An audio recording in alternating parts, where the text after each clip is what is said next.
Gluckstein Lawyers proudly present Butter Torts, a truly Canadian legal podcast.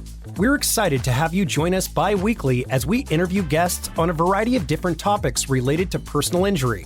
We look forward to sharing our expertise, insights, and most importantly, our stories with our listeners while providing a better understanding of the personal injury legal landscape. You'll have a chance to meet many members of our amazing team and learn more about the role they play in helping our clients lead better lives.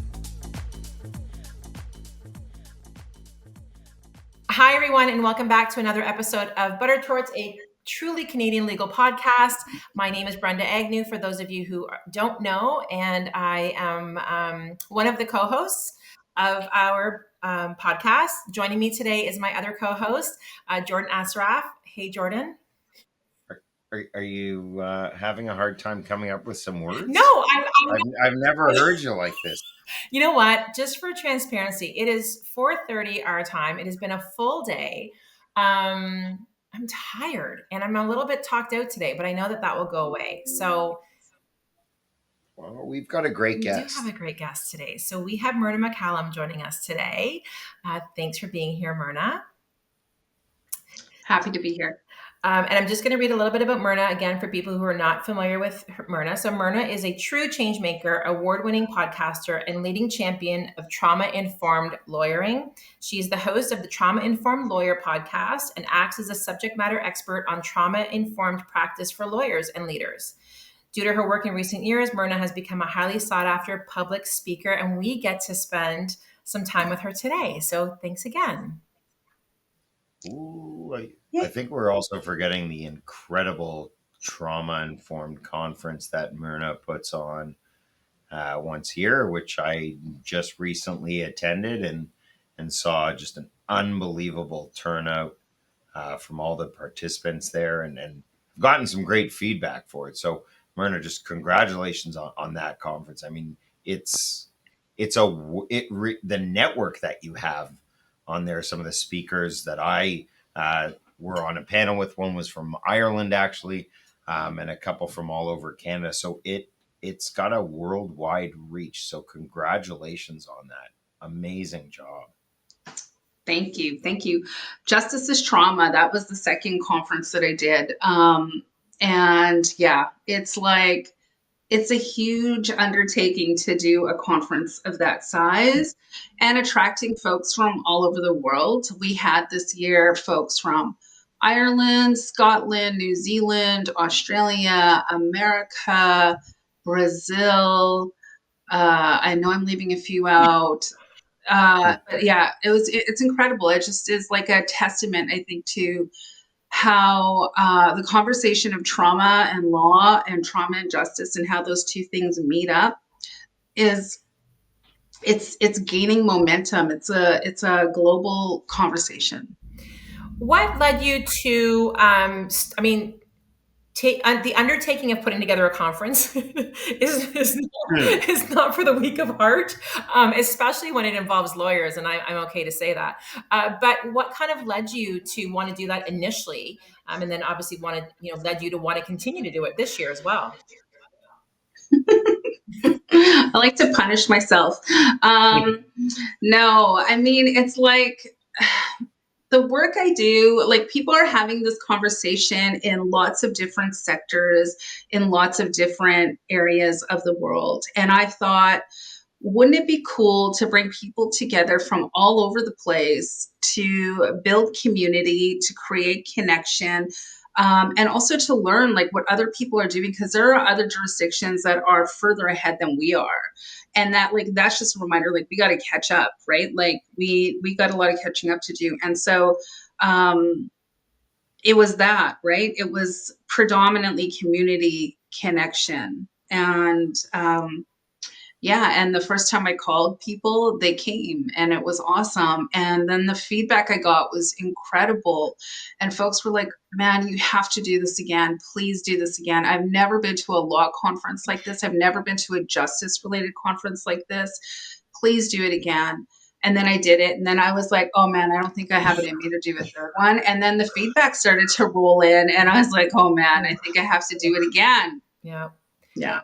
I want to take just a quick step back for a second. So we as a firm, and people who are familiar with our firm know that we have been a little bit more in this this sphere, in this realm of being trauma informed over the last number of years. And we try to be very intentional in the work that we do to try to, stay trauma informed and learn as much as we can. But for people who may not be aware of what that even means, because it does, get thrown around a lot out there, Myrna, what are we talking about when we get to sort of the heart of like, what does it mean to be trauma informed?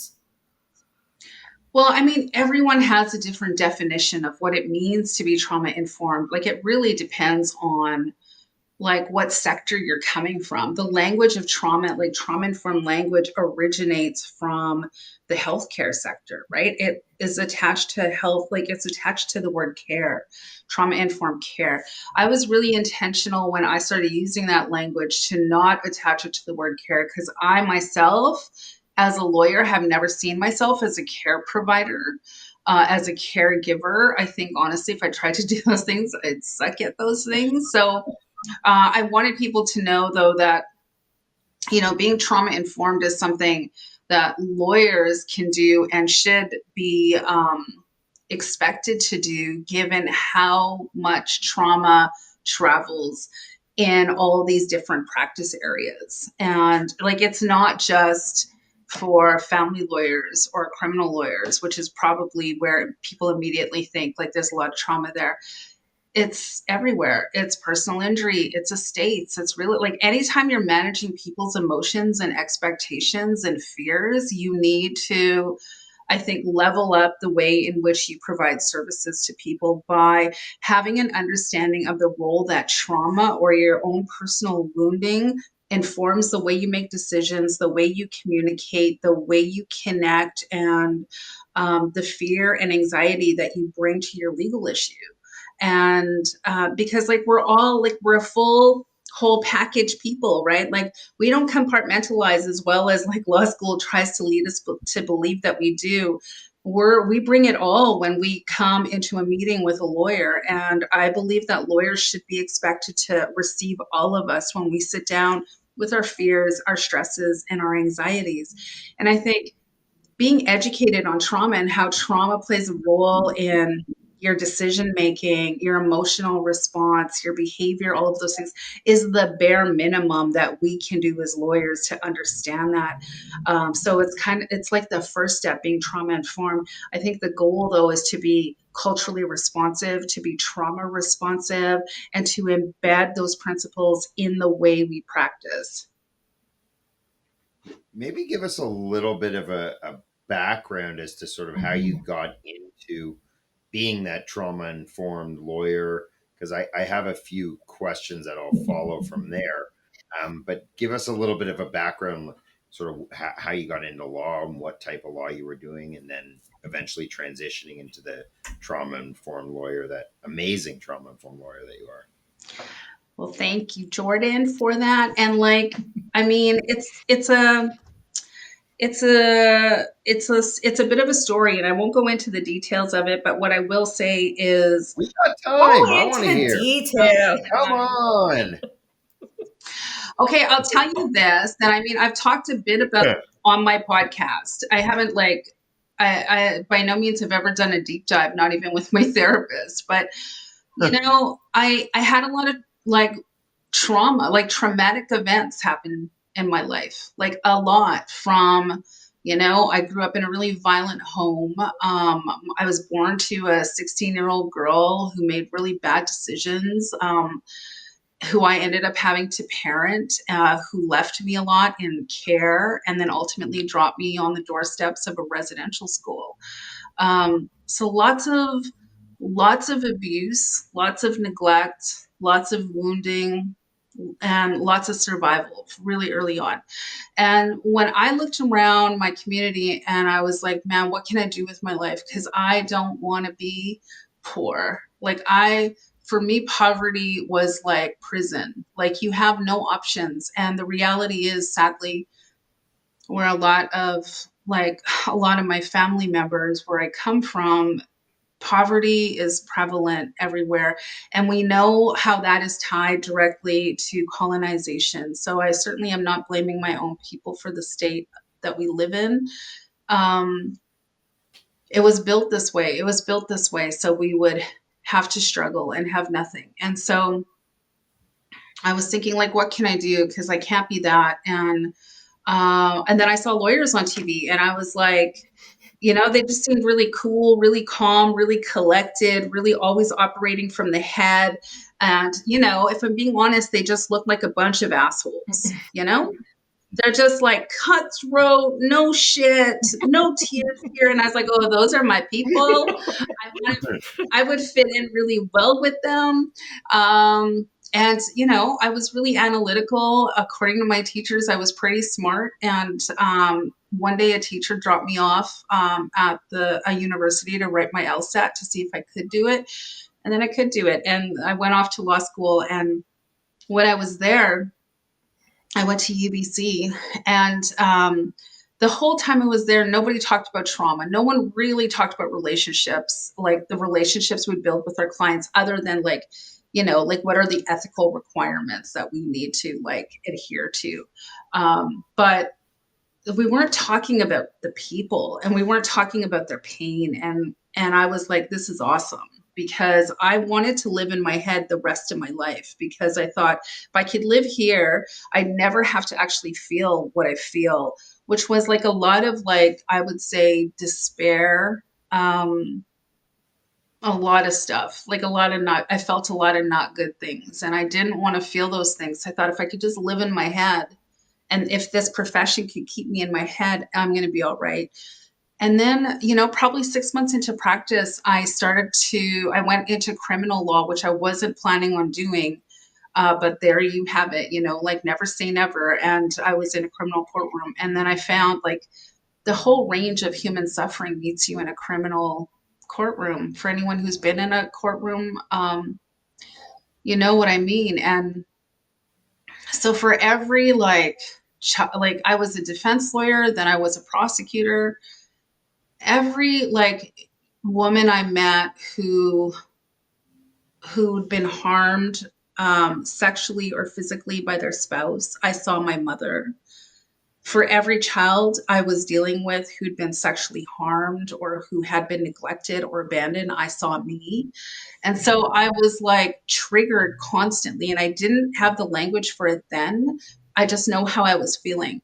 And so the more emotion I was feeling, the more I tried to disconnect. So then I started to lean on some really unhealthy coping mechanisms. And then, your life blows up like it does when you're doing too many unhealthy things for a long period of time. Like my life blew up. And then I had to like take a moment and go, okay, well, like, do I want to die, or do I want to like figure out what's going on with me and like try to fix it? And then I decided to stop practicing law, and I went into intensive therapy. And that is probably from like a scientific standpoint, like a neuroscience perspective, is where I began to get an education in trauma. And before that, though, I was working with residential school survivors when I was adjudicating their claims. And I could see firsthand how trauma showed up in the body, how it impacted memory, how it impacted communication. And I was like, oh my God, like lawyers should understand this, because it's not just a question of whether you lack credibility or lack reliability. It is way more complex than that. Like, just because somebody struggles to tell you their narrative doesn't mean they're trying to deceive you. Like, there are deeper things happening. And so those two things kind of came together. And then I got really pissed off at law school, my legal education, for kind of blindsiding me and misleading me. And then, then I started the Trauma Informed Lawyer podcast, and like it just all took off from there. And the word trauma informed, we're seeing a lot of lawyers using it. But do you think it's something that you could just pick up, or is there some training or background that goes into even coining yourself as a trauma informed lawyer? I mean, I think you need some kind of training. You need some kind of like lived experience with this content. I don't think you could take like, oh, let's have Myrna in for a lunch and learn for 2 hours, and then we can put on our website, we're now trauma informed lawyers. I don't think it's that simple. I believe being trauma informed or trauma responsive, it's a lifelong commitment to learning. Like, it's not a one and done. I took a class, I'm now trauma. No, it's a lifelong commitment. Trauma will constantly be educating us, and we have to be open to learn. And I believe it begins really with like a couple things. Well, maybe a few things. And I love alliteration, so I'm going to go with this: compassion, consistency, and a commitment. You need those three things, right? So it's not a one and done. I listened to Myrna's podcast. Oh, I'm trauma informed now. Or we had her in for lunch and learn. We're now trauma. No, it's like you got to put these principles into practice and then, like, show me the money. Like, how do you do this? How does this education now, how has it transformed your relationships, not just with your clients, but with each other? And, oh, dare I say, how has it changed your relationship with yourself? Right. Because being trauma-informed really begins with you and me, right? Right. So I have a question on that. I know Jordan's got a bunch, but I have a question on that. So I don't know if it's what are your thoughts, but I find that there are a number of lawyers in this profession who are not necessarily seeing the benefit or being trauma informed, or not thinking it's applicable, or not thinking that this is something that is relevant to maybe the areas of practice that they're in, or just in general. Have you encountered the same, Myrna? Like, have you had lawyers that are like, not for me, not applicable? What are your thoughts on that? Yeah, I mean, of course I have, right? Like, that's not for me. Those are soft skills, like really dismissive. And I really hate that language around those are soft skills, because I really don't think, I mean, unless you've had to sit across from somebody who is like wailing or screaming or crying or incapable of managing their own emotions while still asking them questions and having to hold space for their pain while you do your job. I mean, in my view, from a lawyer perspective, there's nothing harder than sitting in somebody else's pain. Mm-hmm. I mean, it takes an incredible amount of vulnerability to be able to do that, humility. I mean, and like, let's be honest, like, this profession is like really needs some humility and needs some vulnerability. Am I not right? Yes. Oh, Yeah. right. So when I hear people go, that's not for me, I immediately go, okay. But then I know a little something about you. You probably are someone who lacks humility and vulnerability. And, I would never send anyone your way, because this is the way. This is the way, like, to quote the Mandalorian, this is the way. I mean, emotional intelligence, like Jordan and I talked about that on my podcast. Emotional intelligence is like, I would say, is like in a partnership with what it means to be trauma informed. Those two things kind of go together. They fit with each other so well. People want an experience, and the experience they have with you is what they take away. Mm-hmm. Like, if we're being honest, in this wave of AI and whatnot, anyone can go get legal advice anywhere, and it could be cheap and it could be quick and it could be transactional. But people want to be seen, they want to be heard, they want to know that what they said to you matters. Mm-hmm. And you can't give them that experience unless you are capable of connecting to your own humanity and the humanity of others. And how do you do it? You do it through understanding trauma. You do it through practicing a little courage, embodying some humility, being willing to be vulnerable. That's how you do it. I said before, when this has come up in a topic, so, I can't speak to all areas of the law, but, our family went through a medical malpractice case. My son had a medical malpractice case. And, and I speak with a lot of families who are so hesitant to come forward. They know that they need justice. They know they want justice. They know that they it's nagging at them to want to find out what happened. There's potential compensation for a child who may need support for the rest of their life, but they're so worried because they come with such trauma. They have come into a situation where they've either been through a difficult birth or they've had something happen where they've spent months in the NICU. There's medical complexities. Their life has been forever changed. And, I often think about, that barrier for them because, lawyers are not known to be trauma informed or, to be warm and to embrace that. And I think a lot about those families who just don't take that step forward to seek that resolution and to seek that justice because they are so worried about it. I mean, for us, it was 9 years of our lives, and it was some of the most traumatic time that we had reading expert reports and worrying about what this is going to look like and hearing opinions about our child. And, it was a really, I remember my psychiatrist at the time saying, you should probably call this off because it's almost doing more harm than good. And I don't know, it's always sat with me about, how difficult that is. And that's just one example of one area of practice. I think I could say from experience that, in my previous years of practice, I never was mentioning the re-traumatization factor of just entering into that lawsuit and reliving what you've gone through has caused, but it's something that I've now woven into the practice that, any new client that's calling, it's giving them like a heads up about the re-traumatization of just going through with it. And, is this something you actually do want to go through? Think about, okay, what's the severity of the injuries and the severity of the impact that it has on you and the impact that it might have going on in the future, just carrying on with this and not actually sitting and dealing with it. So it's definitely something that I mention to my clients now a lot. And I don't mean to dissuade people from pursuing litigation, but they just have to realize what they're going to get into from all aspects of it. Yeah. I mean, I love that because I believe that the key to trust is transparency. Yeah.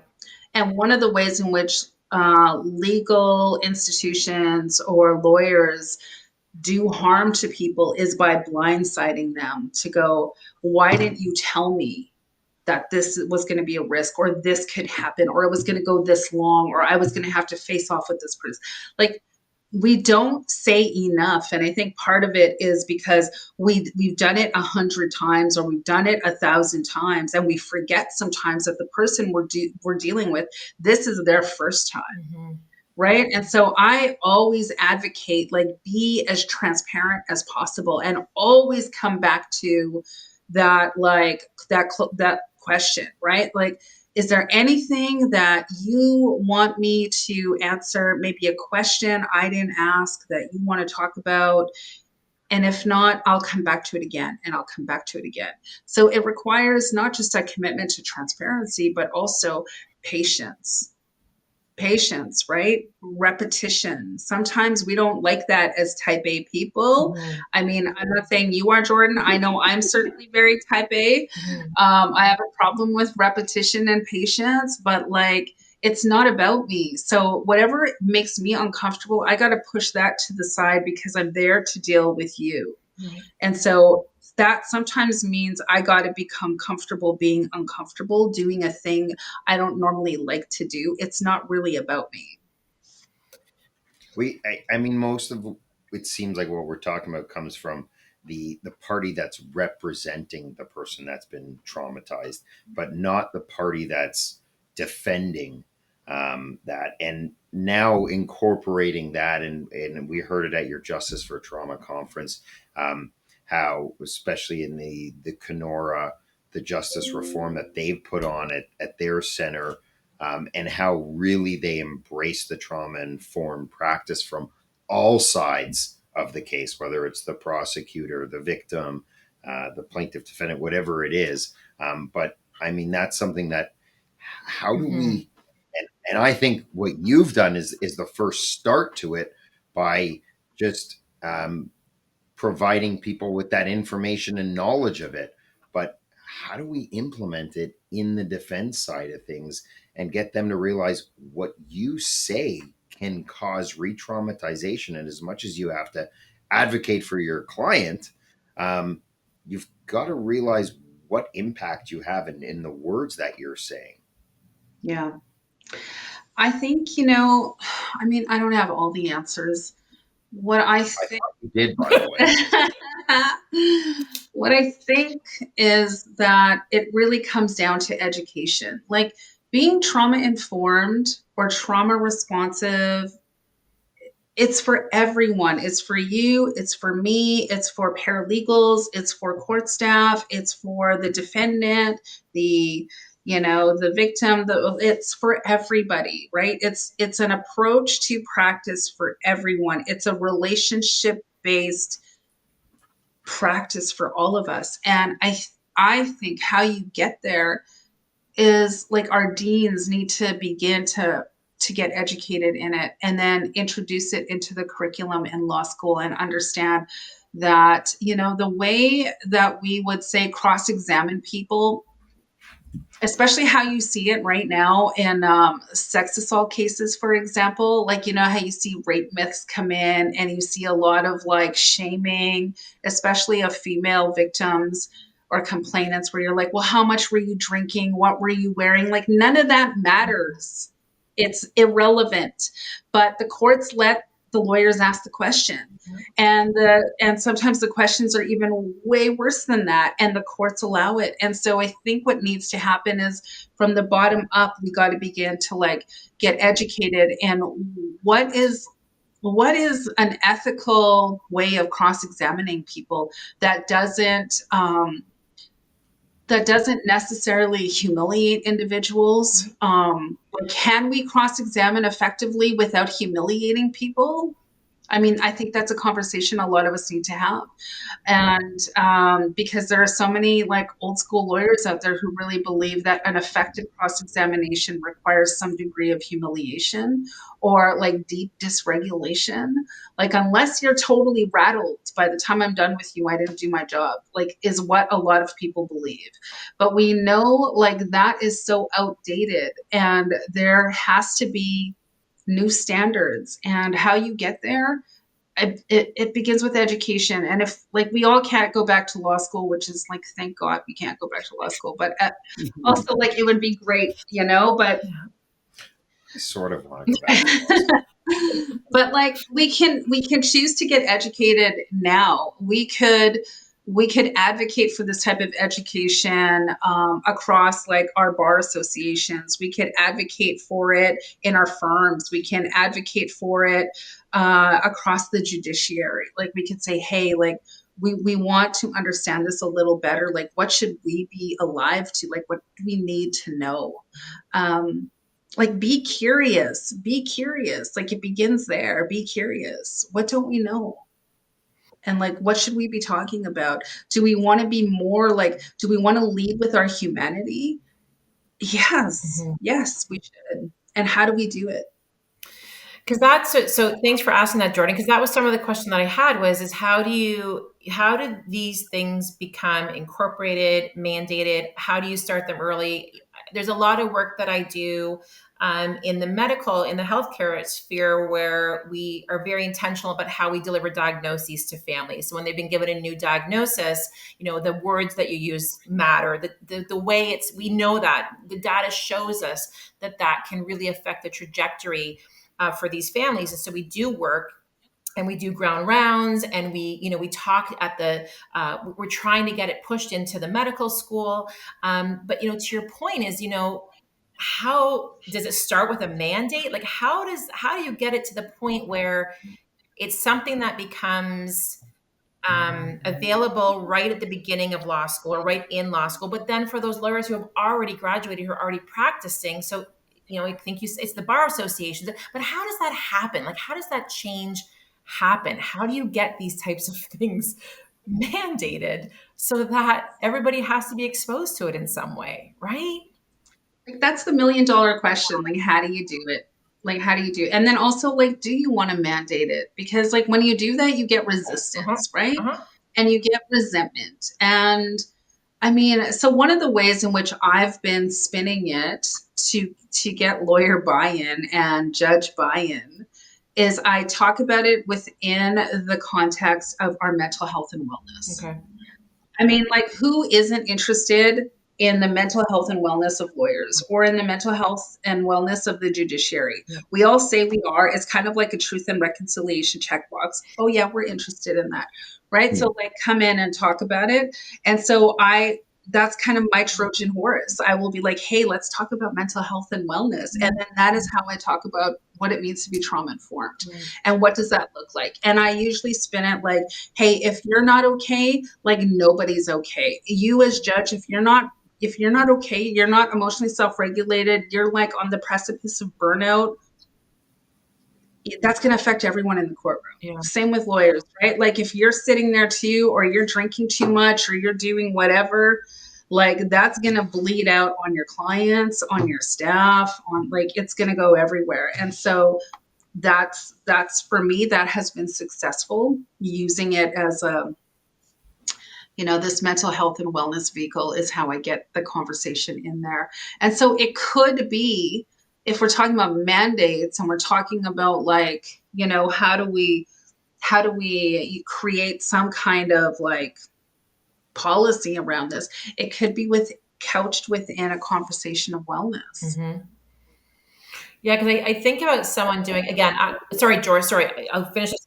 No, I was just saying I like that idea a lot. Yeah, because I think about, again, I'm not a lawyer and I haven't been in a courtroom situation, but I've been in situations where I probably could have handled something a little differently, in a board meeting or in another very high intensity situation. And I think, you kind of leave, and I joke that I get almost like a board meeting hangover, or I get because I know I didn't deal with that the right way. And I think about, lawyers doing cross-examinations, and, if it's possible for you to do a cross-examination in a way that is not toxic and is not, re-triggering and is not all those things, I feel like you could sleep better at night. I feel like you could get the same results, but not come home and say to myself, I've been an ass. How I treated that witness was horrific. There's got to be a level of that. Like, I can't believe how I spoke to that person, regardless of the win or the loss. And if there's a different way of doing things, to your point, why wouldn't people do that? It's moral injury, right? It creates a moral injury, right? You treat someone in a certain kind of way that is contrary to your own morals or your own values. You walk away with this sinking feeling like, oh my God, how do I live with myself? And when I've talked to friends of mine, colleagues of mine, who I've seen do that in a courtroom, and I'm like, how could you do that? You've got a wife. Like, you just beat up this woman in the sand, or this child. You've got children. And if I'm being honest, like, the response is, well, I drink. Because I'm like, how do you cope? Well, I drink. Mm-hmm. And I get it. Yeah. Because I've been there. I get it. And at some point, like, if the way in which you are practicing is, like, killing you, because I believe it's killing us, like, it has to be done differently. Yeah. Like, there has to be a new standard. But how do you get there? Like, you've got to educate people. There has to be an education. People have to lead by example as well. Like, when you show up in a courtroom and you've got a judge saying, we're going to do this differently, and you need to, like, level up because I need you to do that for all of these folks, well, then now you're already doing it differently. Mm-hmm. And, like, what a revelation is that? Like, and we need more of it. We need more courageous judges going, you need to level up and you need to do it quick, right? And we need lawyers saying, okay, we're going to do this differently. Like, yes, I have an obligation to put forward the best case for my client, but that doesn't mean that I get to berate that individual or completely demoralize them on my cross. Mm-hmm. I'm going to do it differently. And we see more and more lawyers doing that. They're explaining things. Hey, I have to put an alternative set of facts to you. That is the instructions I've received from my client, and that is what I'm going to do. And I just want you to know, like, this is what we're about to embark on, and this is why. You can still give them a heads up and do an effective cross-examination. I mean, it's not necessarily going through the question. It's just letting them know what they can expect, Yeah. trying to prevent that re-traumatization or give them as much knowledge and help that they can in advance of it, Yeah. but still being effective in a cross-examination. So I think it is possible. It is absolutely 1,000% possible to do it. Like lawyers are doing it already. I don't think they're getting enough of the spotlight for the work they're doing. They are doing it. You've done it. I mean, I've done it. And so, like, it's something that needs to catch fire. And I mean, I think every time we show up with our humanity, we lead with our humanity, we recognize the humanity in other people. This is how we rebuild the credibility of a profession that, if we're being honest, has zero credibility right now. Because, like, to your point, how many people don't come forward, whether it's with like a potential lawsuit or a claim of being harmed in some way or sexual assault, because they're like, no way. They're going to tear me apart. And the only one who's going to walk away smiling are the lawyers because they make a shit ton of money off of this, right? Like, this is the mindset of so many people. Right.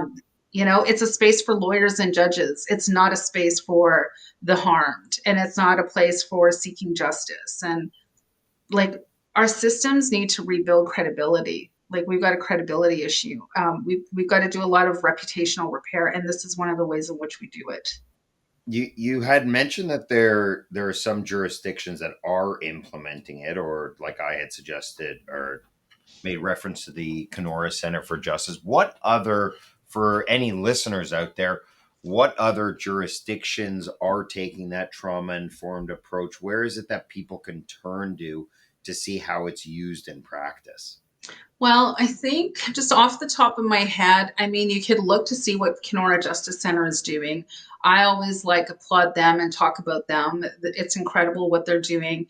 Calgary has a new Indigenous court that I haven't sat in yet, but I will one day. They are also leading with trauma-informed principles. And the report is so many people are having an entirely different and positive experience leaving that courtroom, from the judge to the lawyers all the way down, right? But if we talk about if we look at the world, I mean, Dr. Caroline Bruce was here. She's been here twice. She's been educating lawyers and judges in Scotland. They are really promoting a trauma-informed approach to law, to decision making. People should look to see what is happening in Scotland when they're thinking about what can we do here?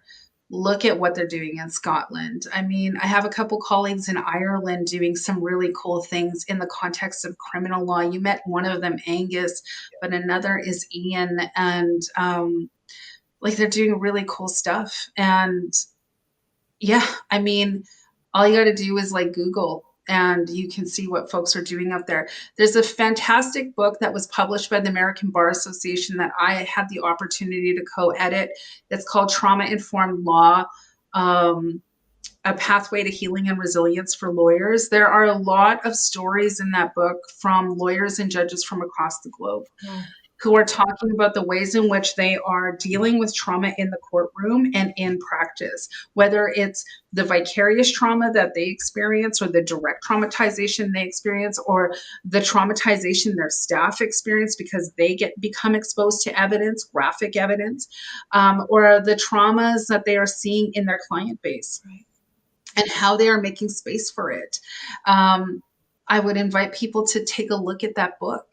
And if there's any folks listening to us who work in law schools, bring that book into your law libraries so that students have access to it, so they can see that there is actually another way. And the way we've been practicing law for forever, just because it's always been that way doesn't mean it always has to stay that way. Maybe we can put a link for all of our listeners when we do our social media posts about this podcast, and give them an easy access to get that resource and keep that handy while practicing. Yeah, absolutely. And I was when you were just talking, Myrna, too, about, the people who are coming out and talking about, so whether it was this book, whether it was talking about the practice that they are, currently involved with, or the steps they've been taking, or the reforms they've been working with, I think that is super important, because I think, and maybe this is just me assuming, but I feel like sometimes there may be lawyers out there who feel like if they talk a lot about their desire to want to be trauma informed and to learn those and to practice that way, that does it make them look a little bit less than? Does it make them look a little bit, like lawyers are supposed to be like tough and fight and battle ready and things like that? And I wonder, we've had these same conversations about lawyers who've been very upfront about their mental health struggles and their mental health challenges. And does that, in front of their peers, make them look weaker?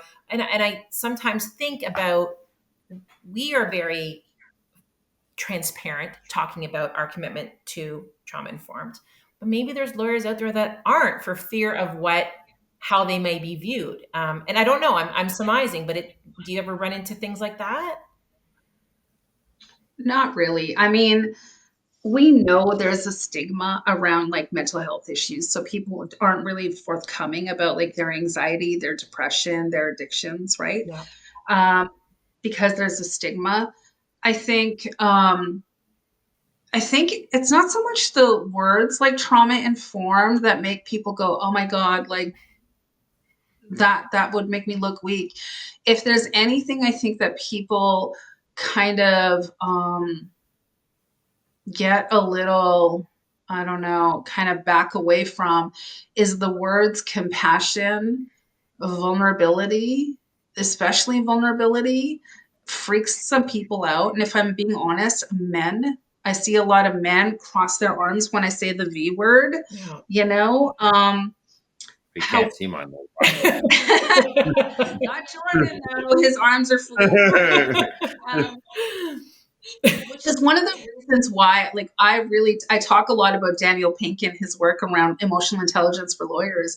And one of the reasons why Jordan and I talked about emotional intelligence on the podcast, because again, Trojan horse, right? Like, emotional intelligence is the Trojan horse for getting this education on trauma into lawyers and into like these like macho folks who think, oh my God, I don't want to look like I have feelings.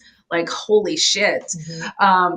But if you can convince people that, hey, actually emotions, and specifically emotional intelligence, like emotional management and other things, is the way to like a successful career, better health outcomes, better relationships, like what an awesome business case is that? Right. Then you're going to have these folks who like would resist like the V word, lean in and go, oh, tell me more, Mm-hmm. say more about that. Right? Am I not right, Jordan? 100% right. Yeah. Mm. I could just picture some people that you were talking about earlier, how they cross-examine somebody. They just have no feelings about what they had just done. They lack that empathy. And I think they've got to understand that knowledge and learn about the empathetic side and how to have a little bit of empathy in order to actually get into that trauma-informed practice, or understand what you've just done could have caused some re-traumatization. But I think it does start with empathy. If you don't have any, you're not going to realize it. Yeah. You just mentioned, it was something I was thinking about also, business case. And do you find, or Jordan, maybe you have thoughts on this as well, but do you find that when you have lawyers who are looking to practice with compassion, with empathy, with some humility, and I'm a big fan of, I wish everybody had more humility right across the spectrum, but humility, when you have those pieces, do you find that there is better collaboration? Is there a better chance of getting a positive resolution for the clients, for both sides? Like, because sometimes that's what resonates with, the top down, is if we employ, well, it's the right thing to do for the right reasons, but if we employ these approaches, do I see things turn out better from a business perspective? I don't know. Is that a thing? What do you think, Jordan? I could tell you that if there were lawyers on the other side that were more empathetic, didn't think that they had to take this, pound on their chest, I'm representing the insurer and we are God, and what we say does is, if you have a little bit of empathy and understand, you can come up with a resolution that's equally beneficial to both parties. And I think that does make that business case for all sides.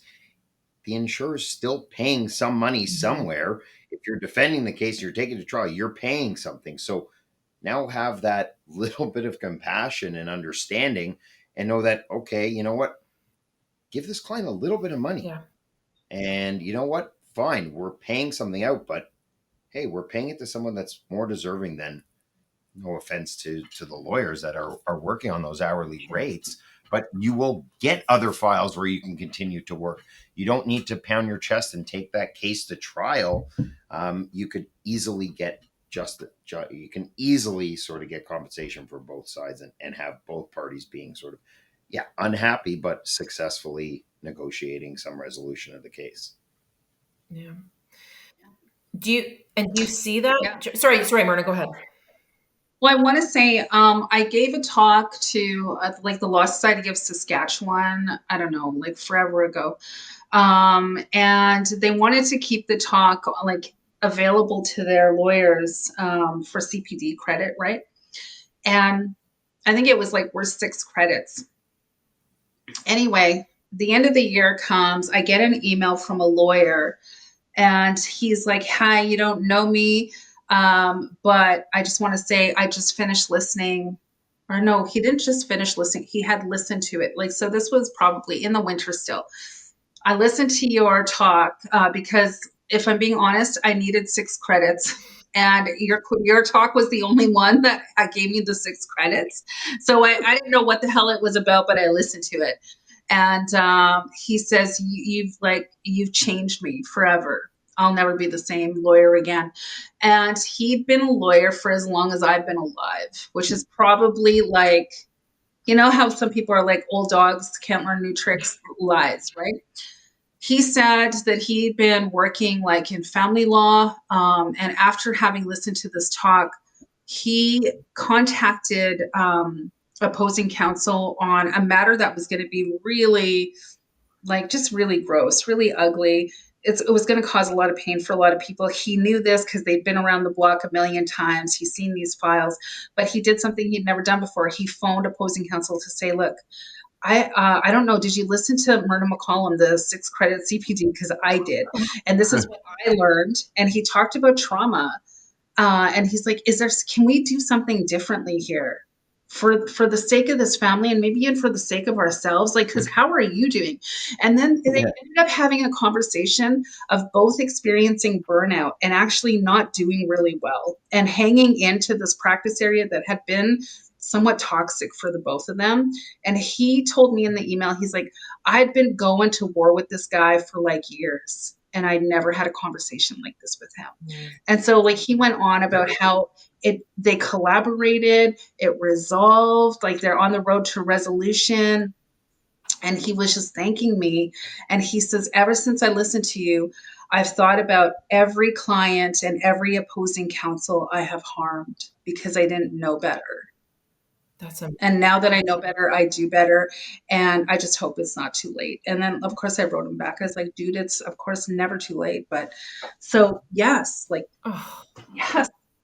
I wish that everybody could. I hope that everyone who's listening to this listens to that and tells people, because that's pretty They powerful. will. When they see how far Myrna's podcast Right. reaches, they'll understand her social media. Everyone will see this. That's a really powerful, I mean, that's a powerful story, right? That, sort of hits a lot of the marks we've talked about today, right? Yeah. It's like when we settled our case and the defense counsel asked if they could hug me. And, I don't think anyone has ever seen that since. I don't think they ever saw it before that, but there was tears in their eyes, and he just said, can I come over there and give you a big hug? Let's be real. They were afraid of you too. No, because I cried.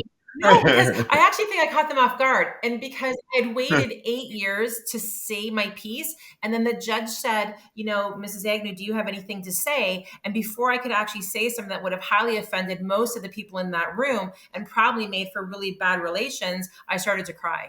And I think it saved the day, if I'm being honest, because it probably wouldn't have been a great comment I made.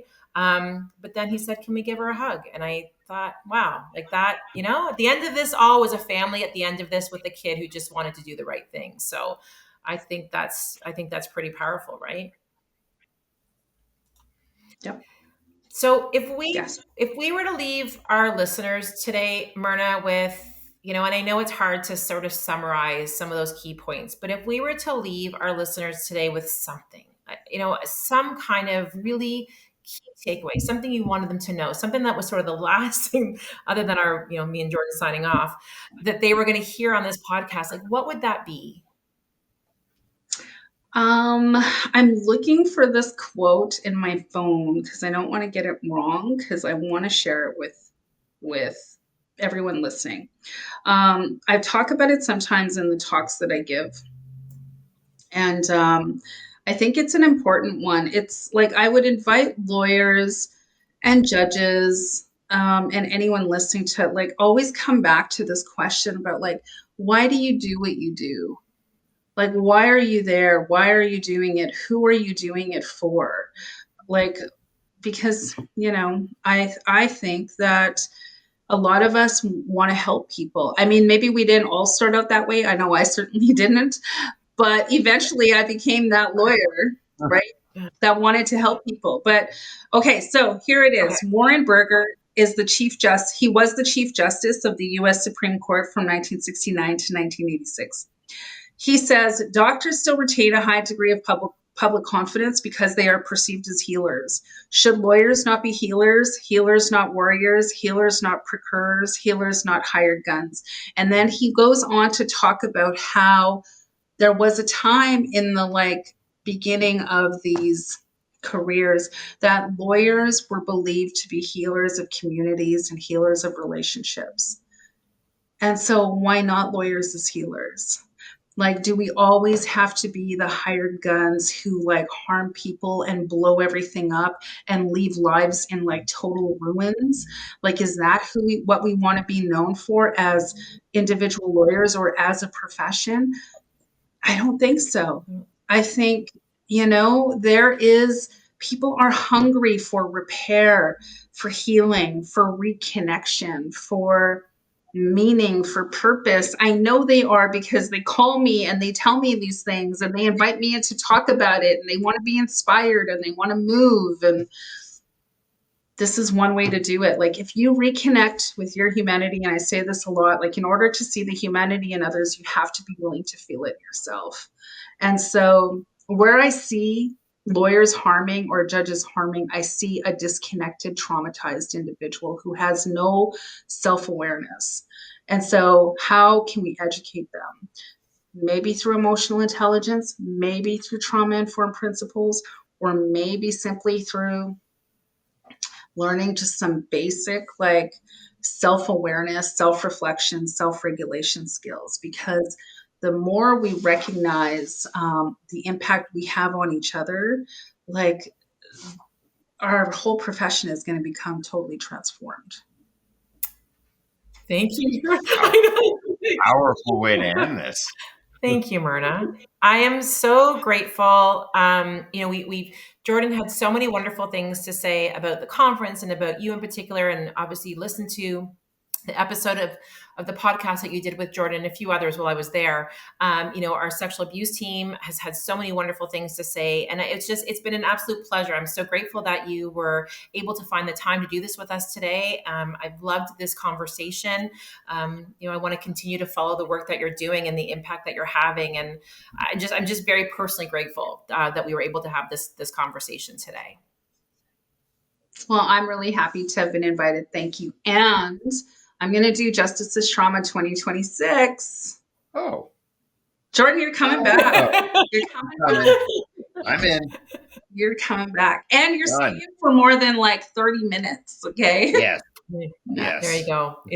I know. I got a lot of feedback. We missed you.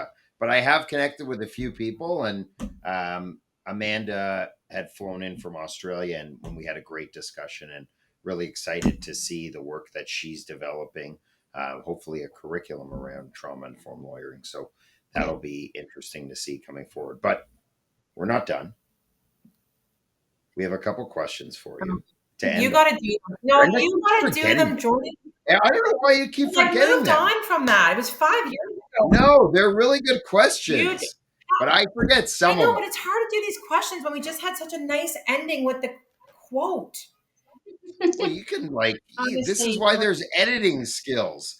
Edit so you put this in, it's not how that works. and then we can end with the really good stuff. People are like, why are these guys still That's talking? what I'm saying. That's what I'm saying. We tried to end it off on next time you come back, Myrna, we won't have as heavy of a conversation.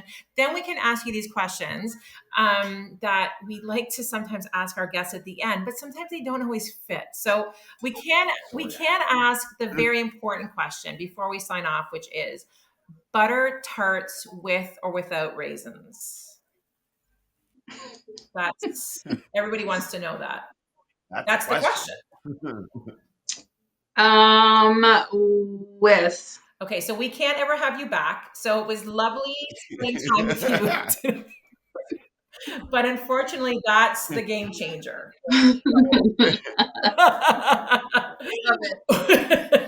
We will look past that. To each their own. But yes, we look forward to talking with you again, hopefully, and we will definitely follow again, like I said, the work you're doing. We'll promote your conference when you have that ready to promote, and maybe we can send a contingency of us out there to participate. So again, yeah.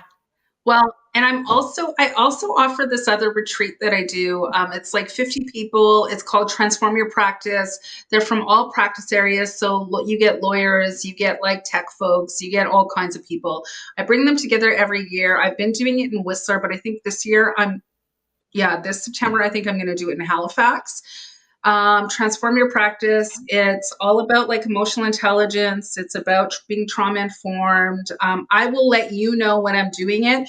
I also bring in guest speakers sometimes. So Jordan, I might call on you to see if you want to come to Halifax. Always here to help. But yeah, I'll just stay tuned. And if you can share with folks, that would be awesome. Yep. You got it. Of course. You got it. Yeah, thank you again for joining us. Really greatly appreciate it. Thanks everyone for being with us today. And lovely to catch up on our podcast. We look forward to having you join us next time. But again, thanks for spending your time with us today. Bye, everybody.